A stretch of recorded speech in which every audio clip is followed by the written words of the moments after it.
dice: busqué entre ellos hombre que hiciese vallado y que se pusiese en la brecha delante de mí a favor de la tierra, para que yo no la destruyese, y no lo hallé. Amado Dios y Padre eterno, te bendecimos, Señor, y te damos gracias, Señor, porque tú nos haces un pueblo entendido, Dios. Y hoy declaro que hay espíritu de revelación, de entendimiento, Padre celestial. Tú tomas el control de cada mente y de cada corazón para poder entender la palabra y lo que hoy tú nos quieres enseñar a través de tu palabra, Señor. Yo te doy gracias por cada familia que nos están viendo, Señor. Gracias por cada familia que está en tu casa, Señor. Gracias, Dios. Gracias, Espíritu Santo, por tu presencia, Señor. Gracias, Padre. Gracias, Hijo, y gracias, Espíritu Santo. Amén y amén. Parados en la brecha.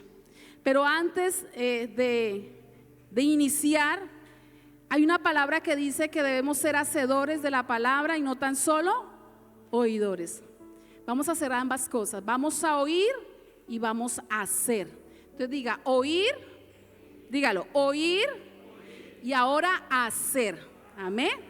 Vamos a ser hacedores de esta palabra. Y quiero iniciar, hacer esta introducción de esta palabra con una noticia que sucedió en Villavicencio aproximadamente hace como 3 meses pasaditos.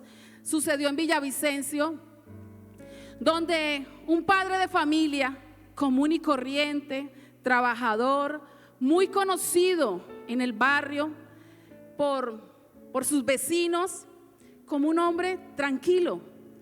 Pero ese mismo hombre un día decidió quitarle la vida a sus 2 hijos y a su madre. Y fue una noticia que impactó Villavicencio. Fue una noticia que impactó a muchas personas aún en Colombia. Pero esta misma noticia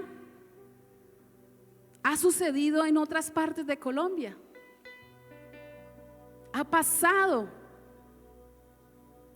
que el padre de familia le quita la vida a sus hijos, le quita la vida a sus esposas, se quita la vida, y debemos preguntarnos qué está pasando con las familias que se están destruyendo.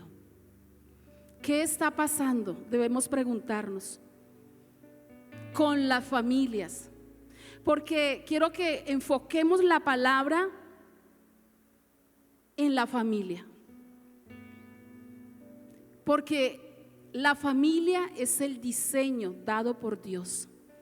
Las familias están en el corazón de Dios, pero está siendo un punto blanco de Satanás para venir a dañar ese diseño perfecto de Dios, dañando a las familias. Y quiero que usted esté muy atento, porque cada uno de ustedes representa una familia aquí. Amén. Como iglesia no podemos ignorar lo que está pasando en Colombia. No podemos ignorar. Nos debe doler cada vez que sucede una muerte. Nos debe doler, preocupar cuando alguien parte sin Cristo. Nos debe doler cuando hay un divorcio, cuando los matrimonios se destruyen. El padre de familia se va y deja a sus hijos. La madre se va y deja a sus hijos. Y tenemos que pensar, preocuparnos, porque las familias se están perdiendo y muchos están muriendo sin conocer la verdad, sin conocer a Jesucristo. Y nosotros como iglesia no podemos, escúcheme, no podemos enfrascarnos en un lugar. No podemos estar como en una burbuja, porque gloria a Dios, el Señor nos protege, porque la gloria de Dios está sobre nosotros, su protección, su bendición, su cobertura sobre nosotros. Pero eso no puede traer en nosotros indiferencia ante lo que está pasando afuera. Eso no puede traer comodidad. Vengo a la iglesia me siento en una silla y recibo la palabra. Lindo. Pero ¿qué estamos haciendo por esas familias allá afuera? Y hoy vamos a ver qué entonces debemos hacer como iglesia ante tanta necesidad. ¿Usted quiere saberlo, iglesia? ¿Qué podemos hacer como iglesia ante tanta necesidad? Hoy vamos a aprenderlo a través de la palabra del Señor, porque Dios anda buscando hombres y mujeres que hagan algo por esas familias. Amén. Dios está buscando valientes que se preocupen por esas familias que se están destruyendo. Y por eso aquí la palabra del Señor dice, busqué. Hay dos cosas que dice el versículo. Mira, este versículo lo vamos a leer muchas veces hasta que quede anclado en nuestro corazón. Amén.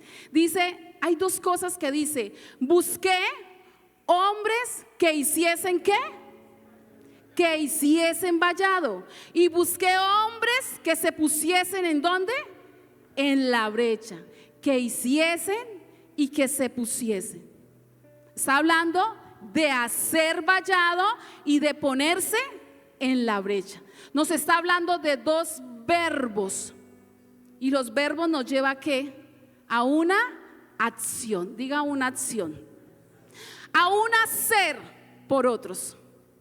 El Señor aquí nos está llevando a un hacer por esas familias, a un hacer por esta tierra de Restrepo, por esta tierra de Colombia, a un hacer por esta generación que se está levantando. Hay una generación de niños que se están levantando, de jóvenes, pero tenemos que hacer algo por ellos, hacer por los que no, un hacer por los que no conocen del Señor, un hacer por los que están lejos de Dios. Amén. Por eso empecé con el versículo: sed hacedores de la palabra y no tan solo oidores. Porque si yo solamente oigo, salgo de la iglesia y afuera no hago absolutamente nada. No, nosotros tenemos que accionar como iglesia. Amén. Somos la iglesia de Jesucristo. Y quiero explicarles un poquito qué es una brecha. ¿Alguien sabe qué es una brecha?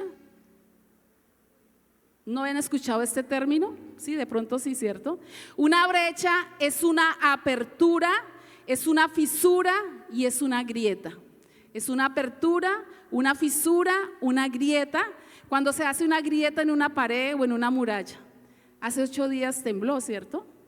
Y muchas paredes se hicieron ¿qué? Fisuras. En muchas paredes se hicieron grietas, se hizo una brecha. Eso es una brecha, una fisura. Y un vallado es una cerca o una tapia o un muro. Un vallado es un cerco con estacas o tablas que se usa para delimitar e impedir el paso de alguien. Muchos han visto cómo es un vallado, ¿cierto? Se ponen estacas y hasta ahí la persona sabe que no puede ingresar a ese territorio, porque el vallado produce ¿qué? Un límite, dice, hasta aquí puedes llegar. Y ese vallado evita que entren ladrones, que entren los enemigos o animales dañinos que vengan a dañar ese lugar. O sea que el vallado es símbolo de ¿qué? De protección.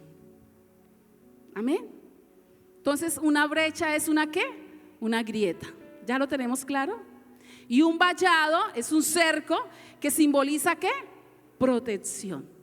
Y acá Ezequiel, el profeta Ezequiel, en todo el capítulo 22, si usted puede estar ahí, abra la Biblia, todo el capítulo 22, el profeta narra o hace una descripción, una reseña de todos los pecados de Jerusalén, todo lo que Jerusalén hizo ahí. Y esos pecados, y narra, y esos pecados, lo que produjo en ellos, las consecuencias que vino para Jerusalén por haber pecado contra Dios. Y ahorita los voy a narrar uno a uno. Pero lo primero que quiero que miremos a través de la palabra es que estar lejos de Dios y vivir en pecado produce una brecha espiritual. El estar lejos de Dios el vivir en pecado produce una brecha espiritual y una vida sin protección. Eso es lo primero que quiero que aprendamos. El estar lejos de Dios produce esa brecha espiritual. Y eso fue lo que pasó con Jerusalén. Jerusalén, capital de Judá, cayó espiritualmente porque abrió una brecha espiritual por causa del pecado y se quedó sin muros de protección espiritual. Y esa decadencia espiritual sobre Jerusalén después se evidenció en lo natural. Todo nuestra parte espiritual, la decadencia espiritual se puede evidenciar en lo natural. Y eso fue lo que pasó con Jerusalén. Jerusalén siendo la ciudad de Dios, impresionante, yo quiero que estén pendientes acá. Jerusalén siendo la ciudad de Dios, el pueblo de Dios, la nación escogida por Dios. Dios decía que Él la cuidaba como a la niña de sus ojos, amaba a su nación. Pero Jerusalén se convirtió en una ciudad derramadora de sangre. Se convirtió en una ciudad alejada de Dios. Y en el versículo 2 y 3 dice, desde el 22, el 2 y el 3, dice, fue llamada ciudad derramadora de sangre, donde Jerusalén hizo toda clase de abominaciones. ¿Sabe qué es una abominación? Es algo repulsivo que produce rechazo y condena. O sea, todo lo que hizo Jerusalén fue repulsivo delante de Dios. Fue rechazado por Dios. Y en el versículo 3 dice la palabra, vamos a empezar a describirlos. Yo voy a hacer un resumen, lo que hizo Jerusalén y por qué se abrió esa brecha espiritual. En el versículo 3 dice la palabra que Jerusalén se contaminó con toda clase de ídolos, con toda clase de imágenes. Jerusalén lo que hizo fue traer todos los dioses paganos de otras naciones y los colocó en su casa, y los colocó en el parque, y los colocó en las montañas, y los adoraron, y los veneraron, y se postraron delante de ellos. Dioses que ellos no habían conocido. Hicieron prácticas paganas, y todo eso fue abominación delante del Señor. Dios abomina la idolatría. Y eso lo hizo Jerusalén después de haber conocido al Señor. Fue un pueblo pagano. En el versículo 7 dice que se levantó una generación desobediente a los padres. Al padre y a la madre menospreciaron. Tremendo, porque para los judíos la voz de los padres era la misma voz de Dios. Los padres eran los que le enseñaban la ley de Dios a sus hijos, los sentaban, los hacían repetir, les hablaban la palabra de Dios. Pero ya no habían padres que enseñaran la palabra de Dios. Ya no habían hijos que escucharan la palabra. O sea que fue una generación que se levantó desviada, perdida, porque no hubo dirección. Versículo 10, otra cosa, otro pecado de Jerusalén. Dice, van conmigo, hicieron toda clase de perversidades sexuales. Tomaban a la mujer de su prójimo, ¿me están escuchando? Tomaban a la nuera, dice, violaban a sus hermanas. O sea que en medio de Jerusalén había violencia, violación, incesto, toda clase de perversión sexual. Y para Dios esto es, ¿qué? Abominación. ¿Qué es abominación? Algo repulsivo, algo que produce rechazo, y el Señor rechazó todo esto porque es perversión. Ahora en el versículo 12 y 13, ¿qué más había en Jerusalén? Habían sobornos, usura, extorsión, cobraban a intereses, tenían ganancias deshonestas, había avaricia, robo, usura, opresión. Tremendo, ¿no? Y todos estos pecados que les estoy mencionando llevaron a Jerusalén a ser un pueblo violento, donde mataban. Y por eso fue llamado ciudad derramadora de sangre. Jerusalén, el pueblo de Dios, se convirtió en una ciudad pagana, en un pueblo apartado, haciendo lo malo, se apartó de Dios. Ahora, ¿qué más hizo Jerusalén? Aparte de todo eso, dice que los sacerdotes y los profetas se desviaron y desviaron al pueblo de Dios y desviaron a Jerusalén, porque dice la palabra que profanaban el lugar santo, o sea, el templo donde se adoraba a Dios, lo trataron sin respeto. Todas las cosas consagradas, lo santo de Dios, lo tomaron sin respeto, sin ninguna clase de temor. El 26 dice: los sacerdotes quebrantaron la ley de Dios, o sea que no hacían diferencia entre lo santo y lo profano, entre lo inmundo, entre lo limpio y lo sucio, o sea que para ellos era igual. Perdieron completamente el respeto a Dios, el temor a Dios. Los profetas de Dios se contaminaron y profetizaron vanidad y mentira. O sea que se levantaron profetas donde decían: así ha dicho el Señor, cuando Dios no había dicho nada, porque profetizaban mentira, profetizaban lo que el pueblo quería escuchar, porque nunca hubo una corrección. No se levantó un profeta que hablara al pueblo la verdad. Y dice la palabra, no reprendían el pecado del pueblo. Por todo esto que les estoy narrando, Jerusalén abrió una brecha espiritual. Por causa del, dígalo, por causa del pecado. Diga, por causa del pecado. Por causa de vivir lejos de Dios. Estaba sin protección y sin cobertura Jerusalén. Y este pecado produjo sobre ellos muerte espiritual. Por eso la palabra del Señor dice que la paga del pecado es la muerte. Y esa muerte espiritual después se evidenció. Ahorita vamos a decir qué fue lo que pasó con Jerusalén. Pero el pecado también dice que produce la ira de Dios. Vino la ira de Dios sobre ellos. Vino el enojo de Dios sobre ellos. Y dice el Señor: y lo dispersaré sobre todas las naciones. Jerusalén fue entregado en manos de sus enemigos. Escúcheme acá. Cometieron pecado y por causa del pecado se abrió una gran brecha. Esa brecha fue el lugar por donde entraron sus enemigos. Babilonia entró por esa brecha e hizo con Jerusalén lo que quiso.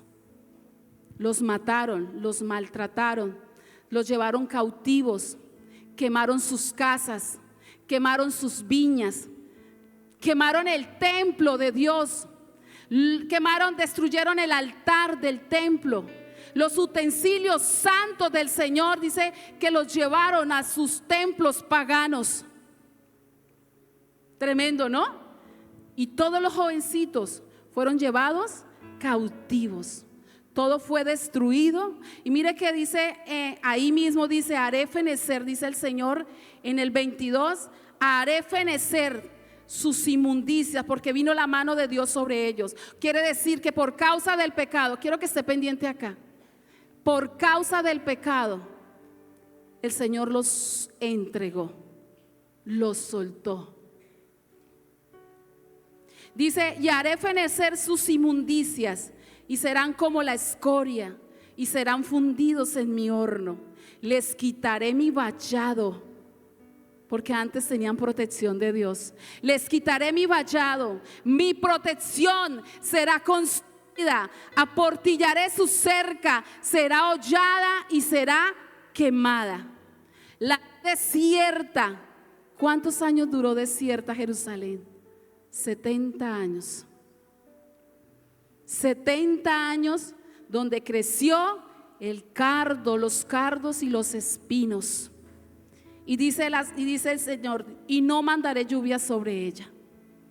Y todo eso pasó sobre Jerusalén porque se desvió, porque se torció, porque pecó, porque se alejó de Dios, y abrieron una brecha espiritual, y por ahí entró ¿quién? El enemigo, e hizo con ellos lo que quiso. Esto pasó en Jerusalén, y así está pasando en Colombia. Escúcheme, iglesia, así está pasando en Colombia.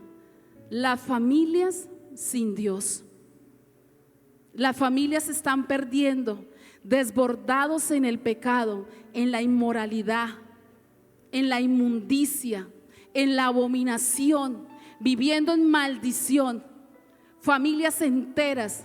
Por eso empezaba con esta noticia, porque son familias que están entregadas por causa de su pecado. Viene y Satanás las destruye y las acaba, porque están siendo entregadas en manos del enemigo. Mire que la palabra del Señor los llama en Colosenses 3:6. Colosenses 3:6 dice la palabra del Señor, dice: cosas por las cuales la ira de Dios viene sobre los hijos ¿de qué?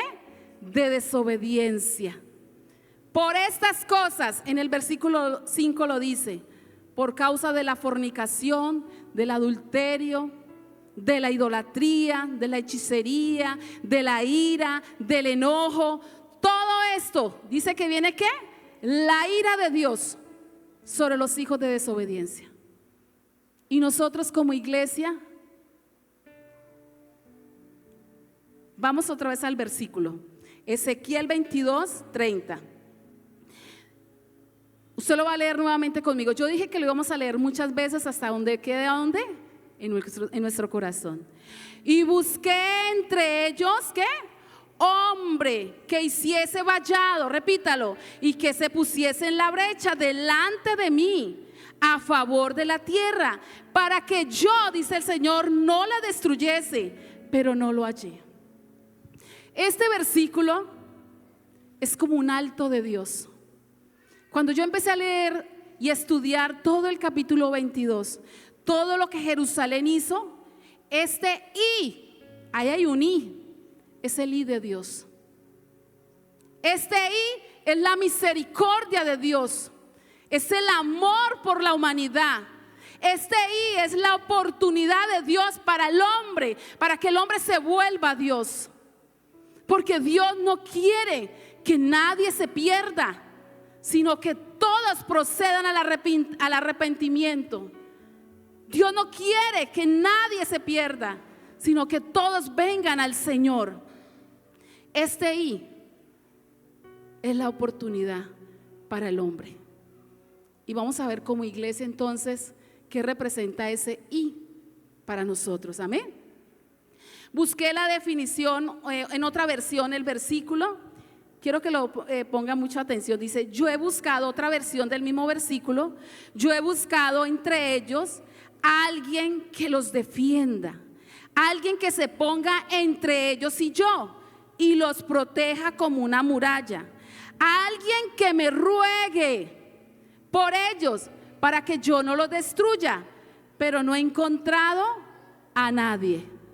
Otra versión dice: yo he buscado entre esa gente a alguien que haga algo a favor por ese país, por este país, y que interceda ante mí para que yo no lo destruya, pero no lo he encontrado. Más claro, ¿cierto? Alguien que haga algo por este país. ¿Dónde está ese alguien? ¿Dónde está ese alguien? Hay algo por hacer como iglesia. Amén. Cuando la iglesia parta con el Señor, ya no va a haber esperanza para el mundo. Pero mientras la iglesia esté en la tierra, hay esperanza de salvación para la gente que está afuera. Amén. Entonces yo quiero que miremos a través de la palabra qué significa ser vallado y pararse en la brecha. Porque si hay uno, levante las manos aquel que quiere ser uno. Yo quiero ser uno por mi familia. Yo quiero ser ese uno por mi familia. Amén. Entonces vamos a aprender qué significa ser ese vallado y pararse en la brecha por mi familia. Porque si mi familia estuviera en los caminos del Señor, toda la iglesia estuviera llena. Si anheláramos más de Dios, no vendríamos solo los domingos. Vendríamos los jueves, vendríamos las escuelas, habría pasión por el Señor.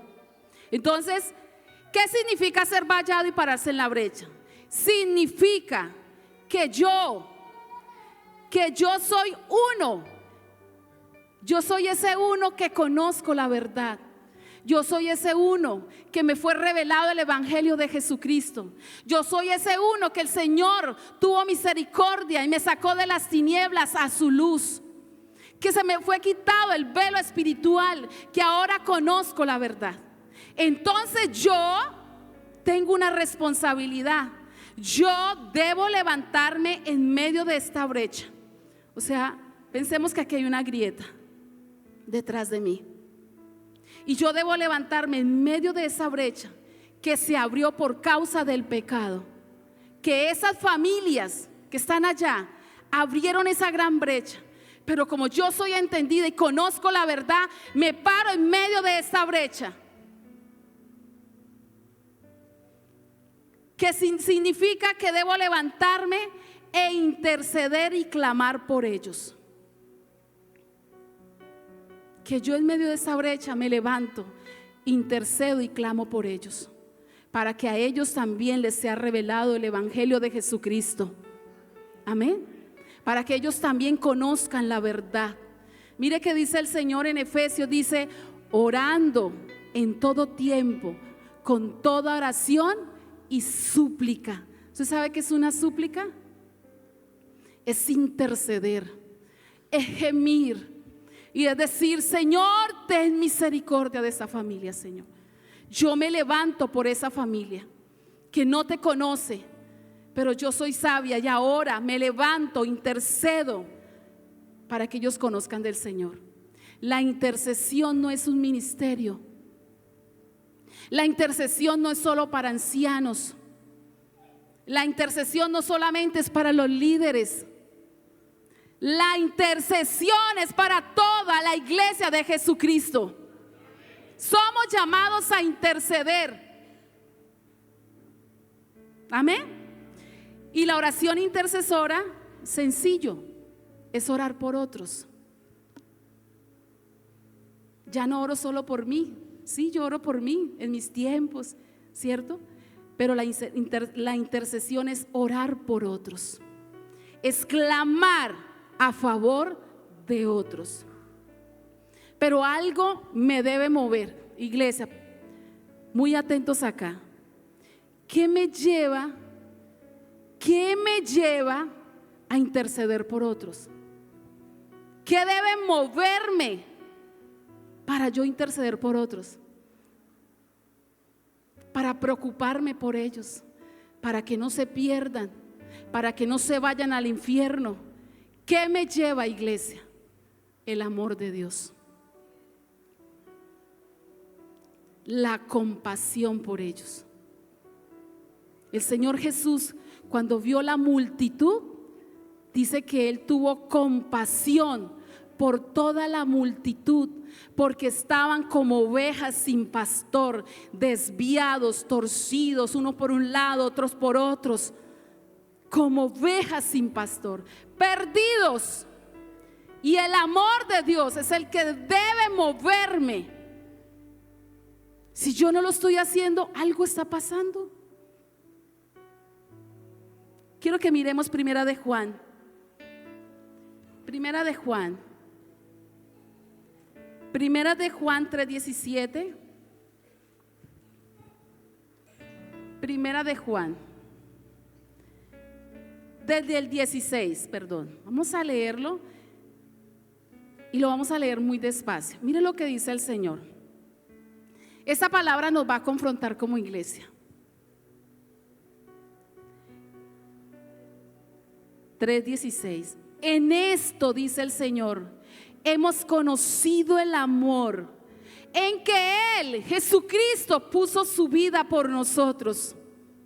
También nosotros debemos poner nuestra vida por los hermanos. Tremendo.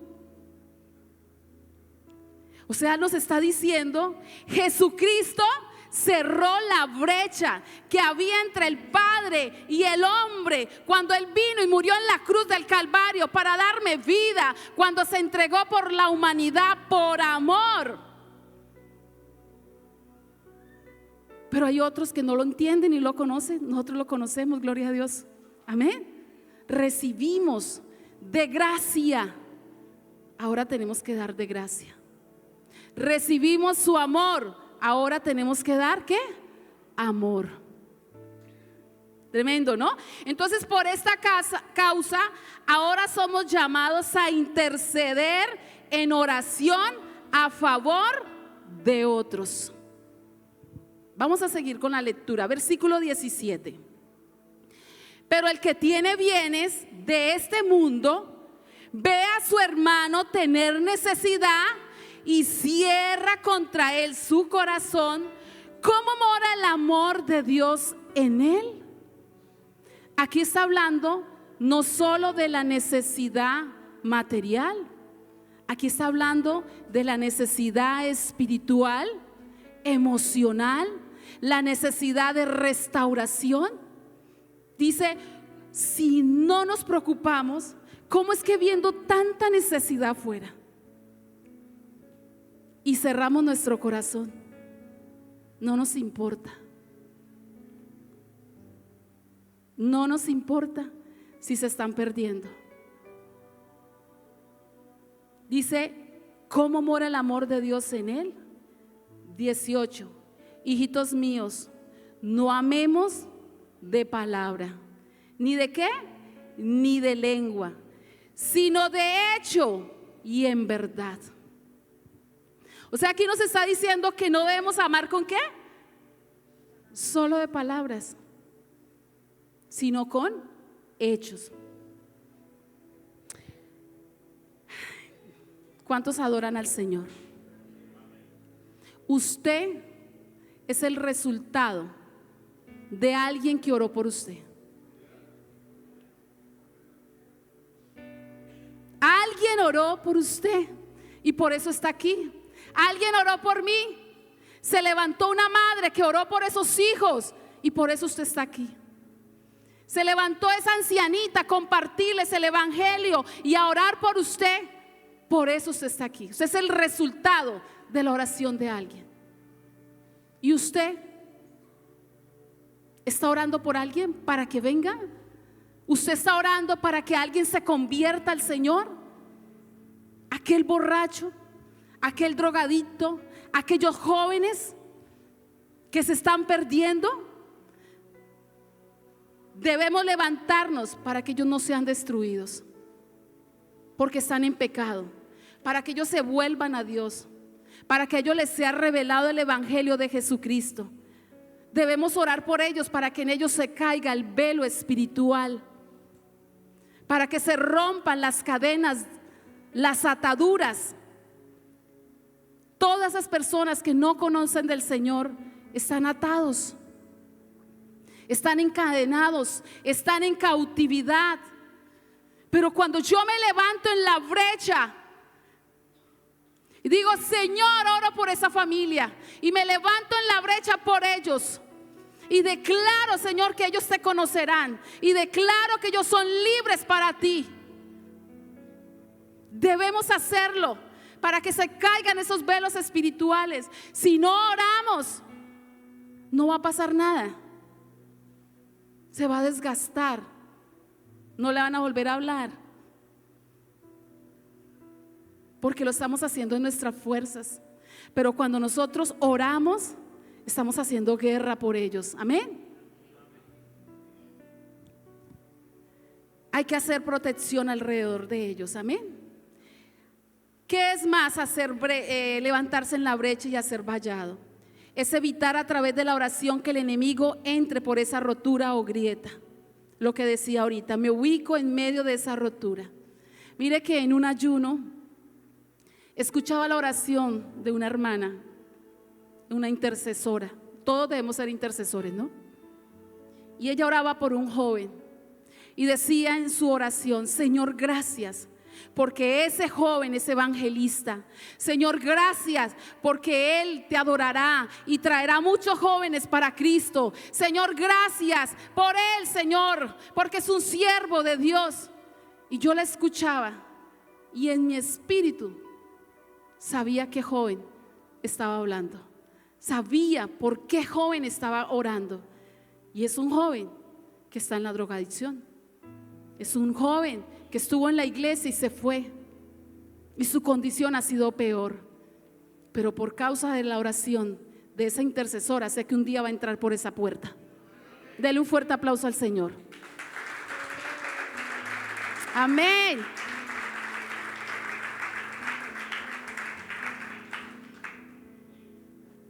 Por la intercesión.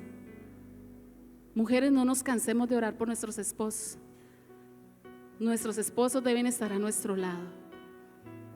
Con mi esposo hice locuras. Lloraba por él, él se iba a trabajar y yo empezaba a interceder por él.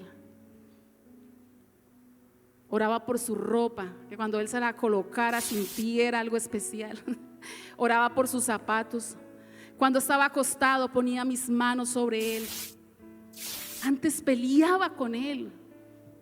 Vamos a la iglesia, y peleaba y lo hacía en mis fuerzas. Y un día de rodillas le dije: Señor, estoy cansada. Y me dijo el Espíritu Santo: véalo como yo lo veo. Eso me rompió algo. Véalo como yo lo veo.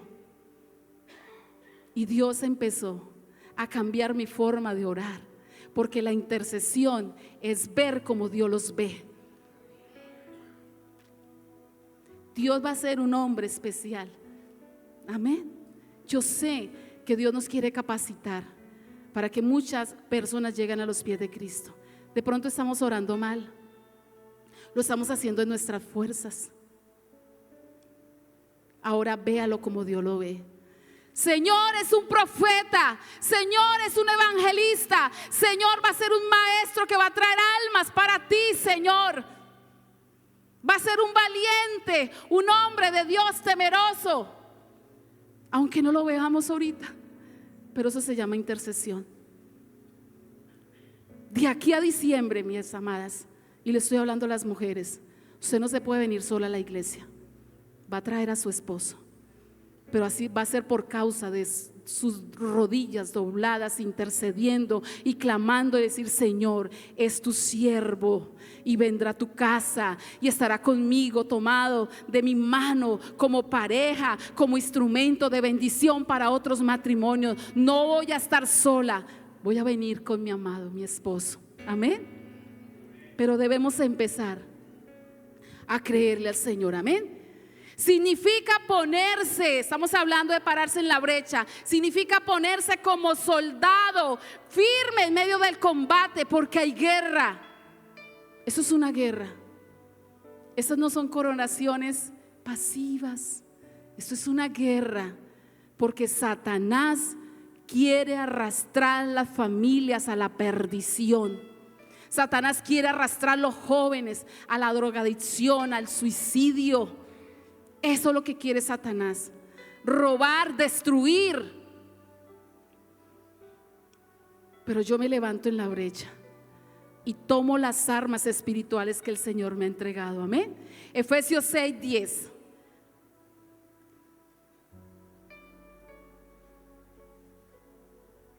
Efesios 6:10. 10 y 11. Por lo demás, hermanos míos, fortaleceos en el Señor y en el poder de sus fuerzas. Diga: en el poder de sus fuerzas. Vestíos de toda la armadura de Dios, para que podáis estar firmes contra las acechanzas del enemigo. Debo estar firme y tomar las armas espirituales que el Señor me ha entregado. y ponerme las botas espirituales y orar por esas familias. Hoy no vinieron personas de Guacabía, ¿no? Pero nosotros estamos visitando, cada 8 días estamos yendo a Guacabía. El primer día que llegamos a Guacabía era un pueblo de terror. Yo nunca había visto un pueblo, todas las puertas eran cerradas, pareciera que no hubieran habitantes. Faltaba solo que pasara esa bola de como el desierto, una soledad, y la gente, los abuelitos ahí sentados, como esperando morirse. Pero nosotros nos estamos levantando también por esa tierra, porque así empezaron Restrepo. Restrepo era así, una tierra donde nadie daba nada por esa tierra, decía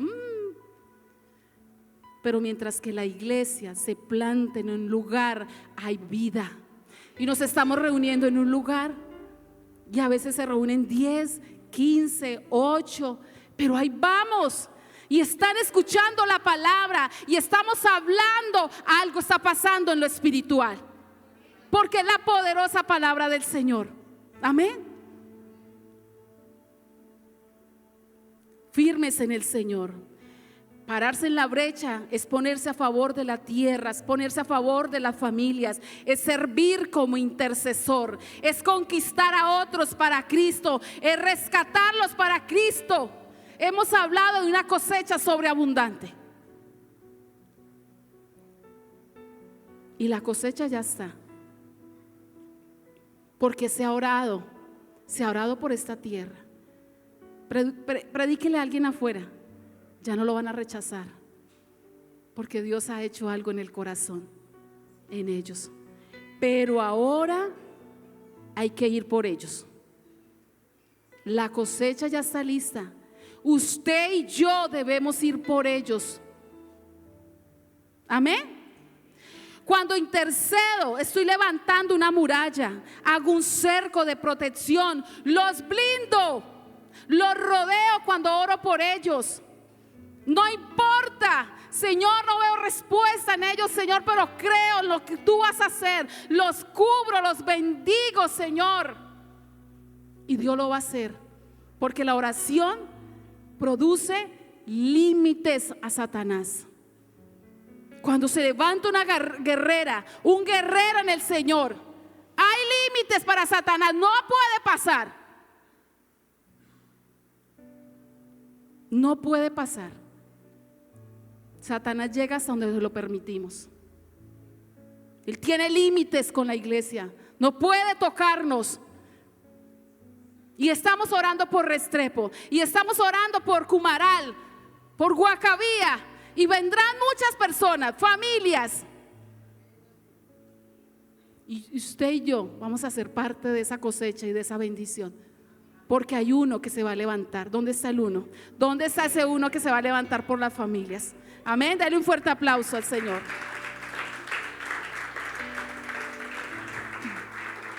Gracias, Señor. Dios está buscando hombres y mujeres que cumplan estos requisitos a favor de la humanidad. Dios está buscando hombres y mujeres. Amén. ¿Qué más significa ser vallado y pararse en la brecha? Ya dijimos que es interceder a favor de otros, es clamar por otros, ¿cierto? Pero también significa que debemos ir por ellos. Debemos ir y predicarles el evangelio, que ellos conozcan la verdad. ¿Quién va a ir por ellos? ¿Quién va a ir por ellos? La iglesia. La iglesia. Nosotros somos los pies de Jesucristo. Ahí, ¿no es que somos el cuerpo de Cristo? Las manos del Señor Jesucristo somos la iglesia. Vamos a ir a abrazarlos, vamos a ir a traerlos. El Señor dice: abre tu boca, que yo te voy a capacitar, yo la voy a llenar. Porque a veces nos da temor. ¿Qué digo? Ay, Señor, pero ¿cómo predico? ¿Qué ha hecho el Señor en su vida? Predique. Prediquemos lo que el Señor ha hecho en nuestras vidas. Amén. Eso es también pararse en la brecha. Mire que Dios le dice al profeta Ezequiel en el capítulo 2, devuélvase ahí en Ezequiel, capítulo 2, el versículo 4 y 5. Me impresiona. Amo este libro de Ezequiel, porque Ezequiel vivió la cautividad. Y en medio de esa cautividad fue un hombre que se levantó y venció. Mire lo que dice. Dice: hijo de hombre, le dice el Señor, yo te envío a este pueblo, a un pueblo rebelde y de empedernido corazón y de duro rostro, porque son rebeldes. O sea, el Señor le estaba diciendo a Ezequiel: te van a rechazar, te van a hacer mala cara, te van a tirar la puerta por la cara. Dice: pero le dirás, así te rechacen, pero le dirás. O sea que el Señor le dijo: vas a predicar, los va a amonestar, los va a profetizar, les va a profetizar de mi parte, escuchen o dejen de escuchar. Porque esa era la labor de Ezequiel. Porque son casa rebelde. Pero ese pueblo conocerá que hubo profeta en medio de ellos. ¿Sabe qué quiere decir eso? Que no habrá excusa delante de Dios. Nadie se justificará delante del Señor y dirá: Señor, no me hablaron, nadie se acercó a mí para hablarme. No. Colombia ha sido predicado, en Colombia ha sido predicado el evangelio por las redes. Allá las familias que me están escuchando están recibiendo la palabra. Hay profetas que Dios está levantando en esta tierra, que están hablando la verdad, que están predicando la palabra. Y dice el Señor: escuchen o dejen de escuchar. Quiere decir que muchos se van a enojar, porque hay corrección, porque le dicen: no, esto está mal, hay que dejarlo. Porque hay unos pastores que nos aman, porque hay unos profetas. Dios levantó en ese tiempo profetas, levantó al profeta Isaías, levantó después al profeta Jeremías, levantó al profeta Ezequiel y muchos profetas que predicaron. Así que hacer vallado y pararse en la brecha es anunciar que están perdidos, en peligro cuando están lejos de Dios. Es anunciarles que están en peligro si no se vienen al Señor. Por eso el Señor le dice a Ezequiel que tenía que ser y levantarse como atalaya. Anúncieles, hábleles. Y Dios está hablando a la iglesia. Háblele la verdad a su esposa. No le dé miedo. Háblele la verdad a su esposo.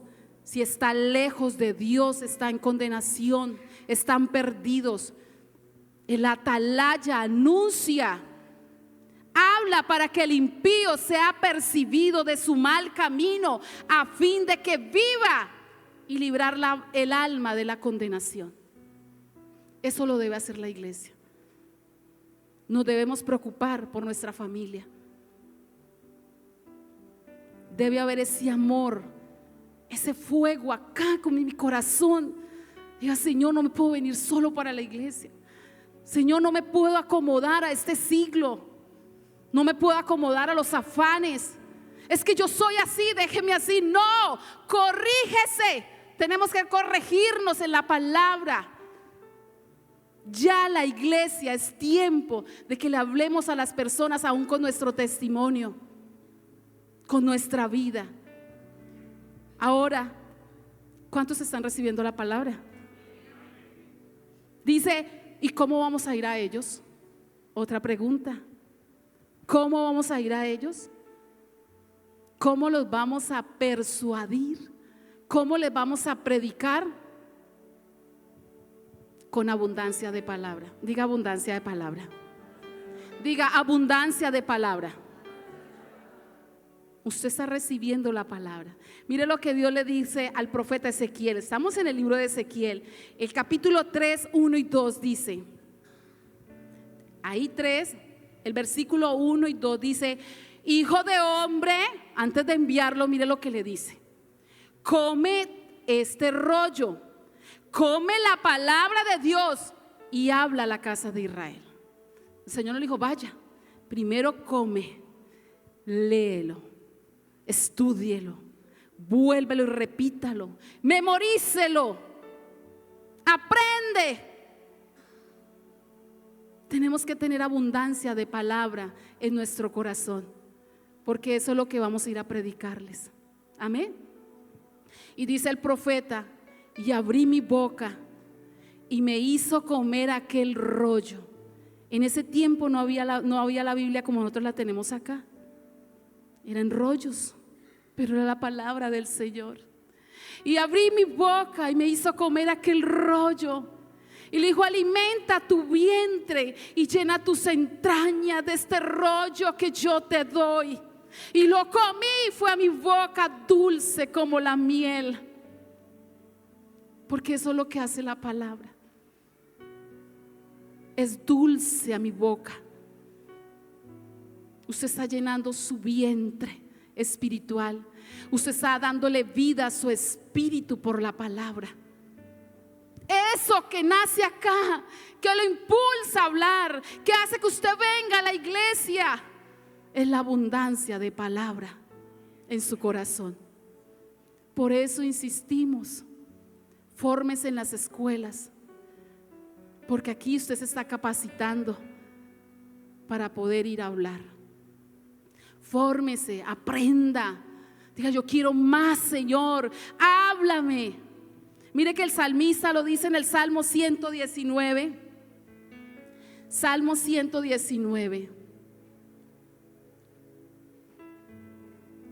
103. Salmo 119, 103. Dice, cuán dulce son a mi paladar tus palabras, más que la miel a mi boca. Quiero que lo lea conmigo otra vez. Cuán dulce son a mi paladar tus palabras, más que la miel a mi boca. Eso debe producir la palabra. La palabra debe ser un deleite para mí. Me alimento diario para que mi espíritu tenga vida. Hay muchos que vienen a la iglesia, pero están muertos espiritualmente porque no comen la palabra. Creen que es venir solamente a recibir como el pajarito que se le echa y abre el piquito y come. No, usted debe buscar el vuelo, como dice el pastor. Hay que lanzarlos. Usted debe ahora alimentarse con la palabra, no solo con lo que recibe acá. Sí, usted recibe, pero usted debe llegar a su casa a aprender. Hay algo lindo con los que este ciclo del discipulado, estoy feliz con ese grupo. Fue un grupo, pregúntele, se saben todos los libros de la Biblia, Antiguo y Nuevo Testamento. Acá ya saben buscar la Biblia, porque ¿a dónde lo aprendió? ¿Lo aprendieron? En el discipulado. Y aprendieron y están aprendiendo doctrina. Ahora el reto es seguir en restauración. Y yo les mostraba la escala ministerial. ¿Cuál es la meta? No venimos porque sí. No, hay una meta. Hay un propósito, hay un llamado que Dios está haciendo a mi vida. No vengo por venir. Hay un propósito con mi vida. Amén. Hebreos 4:12.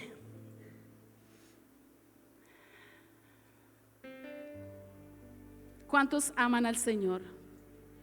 ¿Cuántos aman su palabra? Yo amo la palabra del Señor. Qué bello es el Señor, adoramos al Señor. Amén. Hebreos 4:12 dice, porque la palabra de Dios es viva y eficaz y es más cortante que toda espada de dos filos. Penetra hasta partir el alma y el espíritu y las coyunturas y los tuétanos, y discierne los pensamientos y las intenciones del corazón. ¿Usted lo leyó? No, yo vi más de uno con la boca. ¿Usted sabía que la palabra hay que confesarla? ¿Usted sabe que la palabra hay que declararla? Porque hay cosas que suceden en el mundo espiritual. Así que lo vamos a leer. Abra su boca, porque la palabra de Dios es viva y eficaz y es más cortante que toda espada de dos filos, y penetra hasta partir el alma, el espíritu, las coyunturas y los tuétanos, y discierne los pensamientos y las intenciones del corazón. ¡Wow! La palabra es viva y es eficaz y ya no se equivoca. Donde cae, da fruto. Y la palabra llega donde nadie puede llegar. Dice que llega al alma, a las emociones, allí a lo profundo de cada corazón. La palabra trae sanidad. Aquellas heridas que hay acá, la palabra llega allí.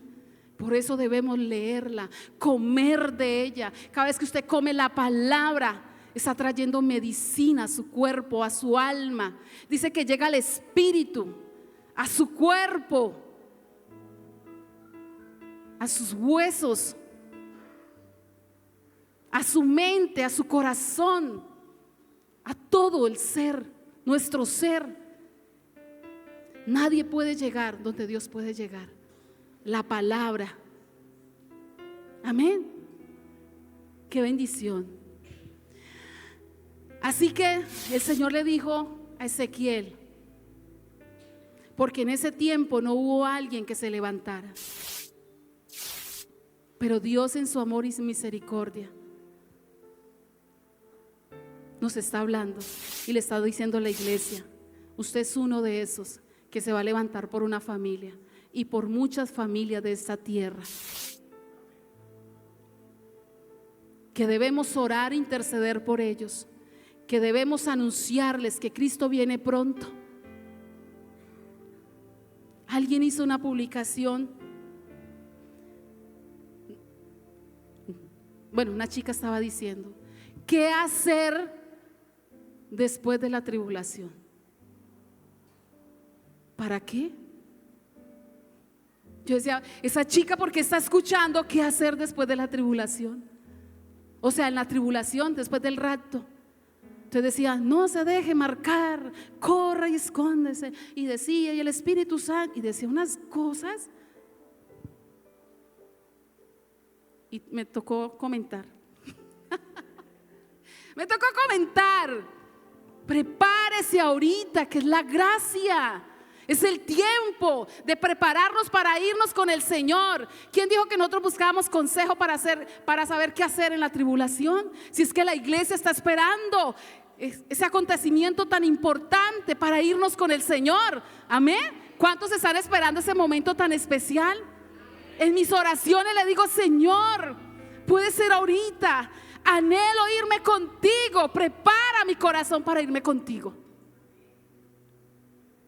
Pero eso es lo que está diciendo el mundo. Ahora prepárese para la tribulación. No, nosotros como iglesia nos preparamos, pero preparamos también a nuestra familia y preparamos los que están afuera. Amén. Hay un hombre en Éxodo 32, ya para terminar. Santo. Éxodo 32.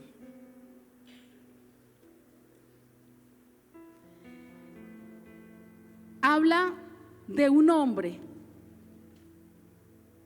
32 del 9 al 14 habla de un hombre, Moisés, que amaba a Dios, pero amaba también a Israel. Era un hombre que le servía a Dios, pero amaba a Israel. El amor de Dios en él por ese pueblo. Y dice la palabra que Moisés subió al monte de Sinaí Allí duró 40 días recibiendo los mandamientos, teniendo ese tiempo con el Señor, recibiendo la ley para el pueblo de Israel, recibiendo las instrucciones cómo iba a ser el tabernáculo. Y fue un tiempo donde Moisés estuvo allí con el Señor 40 días. Y el pueblo de Israel estaba abajo. Entonces el pueblo de Israel, al ver que Moisés se demoraba, se tardaba, ¿qué hicieron? Levantaron un becerro de oro, porque ellos venían con eso, dioses paganos. Acá lo traían y levantaron un becerro de oro y lo adoraron y se postraron, hicieron fiesta. Y Dios le dice a Moisés: desciende, porque el pueblo se ha corrompido. Desciende, porque el pueblo que saqué de la esclavitud se ha corrompido.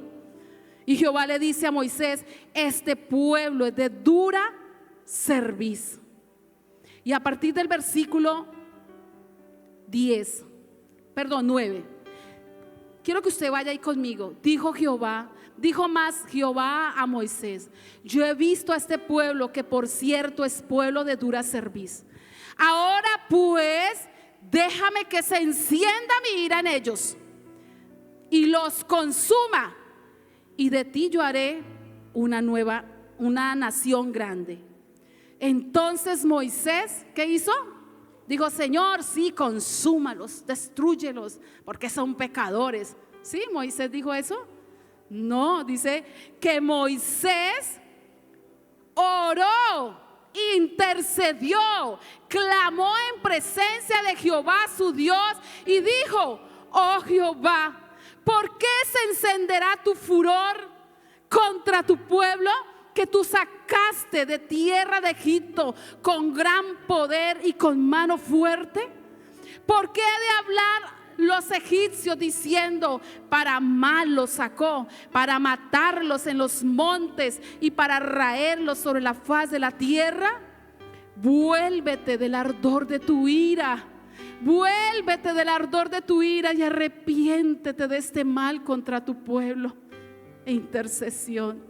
Acuérdate de Abraham, de Isaac, de Israel, tus siervos, los cuales has jurado por ti mismo y le has dicho: yo multiplicaré vuestra descendencia como las estrellas del cielo, y daré a vuestra descendencia toda esta tierra que he hablado, y la tomarán por heredad para siempre.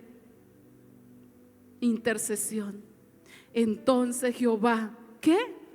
Se arrepintió del mal que dijo que había de hacer a su pueblo. Una oración intercesora. Señor, ten misericordia. Señor, tu mano, Señor, detén tu mano. La mano de Dios se ha detenido sobre Colombia por la iglesia. La mano de Dios se ha detenido porque hay una iglesia que está orando. Pero el día que tembló, que fue tan duro, y la gente salía y lloraba, pero en la noche estaban en parranda. Yo decía: pueblo necio, insensato. Pero debemos seguir orando. Amén. ¿Cuántos se van a levantar a orar por esta tierra? Esta es la oración intercesora. La oración intercesora detiene la mano de Dios. ¿Cuántos lo creen? La oración intercesora es la oportunidad de Dios para el pueblo. La oración intercesora blinda, cubre, rodea, protege. Eso hace la intercesión. ¿Sabe que hay decretos que habían lanzado contra Restrepo? Los brujos, los hechiceros se levantaban para traer y declarar maldición para esta tierra, que esta tierra iba a ser destruida, arruinada, y que todo el mundo tenía que salir. Pero la iglesia de Jesucristo se estableció aquí, se ha establecido, y la iglesia declara vida sobre Restrepo. Amén. Que muchas familias que estaban en la esclavitud de la idolatría se estarán acá y entenderán que nuestro Dios es real, amén, que Dios es poderoso y que Restrepo es para Cristo. ¿Cuánto lo declaran así? Restrepo es para Cristo. Y declaramos vida y anulamos todos esos decretos del diablo. Señor, gracias. Póngase sobre sus pies. ¿Usted ha pensado cuántos decretos han lanzado para su familia? ¿Cuántos decretos? Y nosotros ni siquiera lo sabemos. Pero hoy le invito, y la palabra está hablando, necesitamos levantarnos en la brecha por nuestra familia. Necesitamos levantarnos, no más indiferencia, no más conformismo. Dios va a responder, Dios va a orar, porque Dios escucha la oración de su pueblo. Y usted va a decir: yo no acepto ningún decreto del diablo. Dice la palabra del Señor que Él anuló todo decreto de enfermedad, de muerte en la cruz del Calvario, y los exhibió públicamente triunfando sobre ellos en la cruz. Amén. ¿Cuánto lo creen? Vamos a orar. Yo quiero que hagamos una oración intercesora, porque usted va a decir: Señor, no me voy a volver a quedar más quieta. Voy a orar por mi familia, por mi esposo, por mi padre, por mi madre, por ese vecino, por ese amigo que no hay esperanza, pero yo me voy a levantar a interceder. Amén. Cierre sus ojos. Padre eterno, Señor, te adoramos y te bendecimos y te damos gracias por tu palabra, porque ella es viva y eficaz. Tu palabra, Señor, hoy penetra hasta lo profundo de cada corazón, de cada familia, Señor. Hoy declaramos, levante su voz, dígale: yo declaro la palabra. De hoy en adelante, Señor, voy a tomar la palabra como espada aguda, va a salir de mi boca, Señor, para declarar la palabra, las promesas para mi familia. Hoy, Señor, derribo todo argumento del diablo que ha querido tener mi familia en el mundo, en el alcohol, en el homicidio, Señor, en la violencia. Dígale: pero ahora yo me levanto en el nombre de Jesús. Esta oración va a trascender al mundo espiritual, al corazón de la familia. Dígale: yo me levanto, soy ese uno que me levanto por mi familia. No permito más que el enemigo haga lo que quiera. O me levanto con la autoridad del Padre, del Hijo y del Espíritu Santo. Arrebato esas familias para Cristo. Arrebato, dígale: mi esposo te sirve, mi esposo es un siervo de Dios. Viene a este lugar, se alinea a tu propósito. Nuestros hijos, Señor, conocen de tu verdad, te aman. Vendrán los jóvenes, vendrán multitud de jóvenes, vendrán multitud de jóvenes, vendrán y te adorarán y santificarán tu nombre. Se levantarán jóvenes santos para Dios. Jóvenes santos para Dios. Sabrán que es guardarse para Dios. Sabrán que es adorar al Señor. Sabrán que es ganarse en otros jóvenes para Cristo. Dígale: en el nombre de Jesús. Se levantan mujeres sabias, entendidas. Se levantan mujeres guerreras que pelean por su esposo. Dígale: no permito más la esclavitud. No permito más ahora mismo. Yo me levanto, Espíritu Santo. El Señor nos va a levantar a las madrugadas y usted va a pasear por toda su casa y va a decir: yo y mi casa serviremos al Señor. Yo y mi casa. Las circunstancias están diciendo otra cosa, pero usted dice: yo y mi casa serviremos al Dios de dioses, al Señor de señores. Él tiene el poder, el control de todas las cosas. Padre, yo te doy gracias. Gracias. Mi familia te sirve. Toda mi familia correrá a los pies de Cristo. Señor, caen los velos. Dígale: Señor, caen los velos de idolatría. Caen los velos, Señor. Cae en el nombre de Jesús de hechicería, de brujería, de tabaquismo. Caen los altares de idolatría. Caen en el nombre de Jesús. En el nombre nombre de Jesús, dígale: mi familia le pertenece a Cristo donde estén, Señor. Padre, declaramos que esta tierra es una tierra que fluye leche y miel. Señor, en esta tierra será una tierra bendita, una tierra de bendición, por causa de la iglesia, por causa de la oración, por causa de, Señor, del clamor, de la intercesión, Señor. En el nombre de Jesús, Señor, vendrán familias del norte, vendrán familias del sur, vendrán familias del oriente, el occidente, Señor, en el nombre de Jesús. Y declaramos, Señor, que esta visión es grande, grande.